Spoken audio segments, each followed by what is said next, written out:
نرجعوا توا لاخبارنا. بعد الرغبه الحكوميه في بيع التلفزه الوطنيه خاطرها ما تبندرش برشا للحكومه وللنهضه، اخيرا تحققت الرغبه هذه ونشره الاخبار ولات في خدمه الحكومه وما تحكي كان على نشاطاتها ليلا نهارا بطريقه تحبذها حكومتنا المزيانه. هيا تتفرجوا في النشره كيفاش ولات. اهلا بكم في هذا الموجز الاخباري الازرق. قام جلاله الرئيس محمد منصف المرزوق ابقاه الله ذخرا للوطن واطال لنا في عمره، قام بزياره تفقديه لعديد المناطق المنكوبه بسبب الثوره، وقد حظي سيادته باستقبال شعبي حاشد تعالته زغاريد النسوه ورقص الاطفال، كما كان للبندير حضور حيث دربكت له فرق شعبيه اتت من اغلب مناطق الجمهوريه التي تحب سيادته ورشقته بالنوار والمشموم. كما قام جلالته بإعطاء كل طفل بيناز وبرنوس مزركش،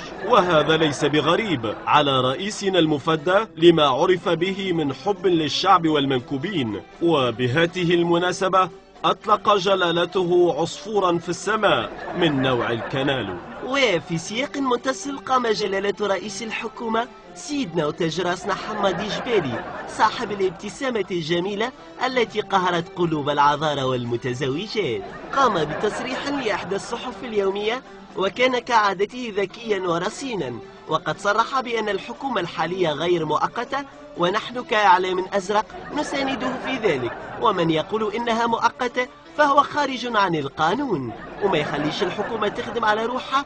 ونؤكد أن جلالته حمادي جبالي يعتبر من أحسن رؤساء الحكومة الذي عرفهم التاريخ منذ الدولة البيزنطية وقرطاج، وهو القاطرة التي ستجرنا نحو التقدم والرخاء، فليسدد الله خطاك لما فيه خير البلاد والعباد، آمين. نقطة النهاية لهذه النشرة. تحيا الحكومة على قناة وفضلها لينا. قبل أن نودعكم نقول لكم راهي هذه حلمة ويا حكومة نساو باش يجي نهار وتلقاو إعلام هكا.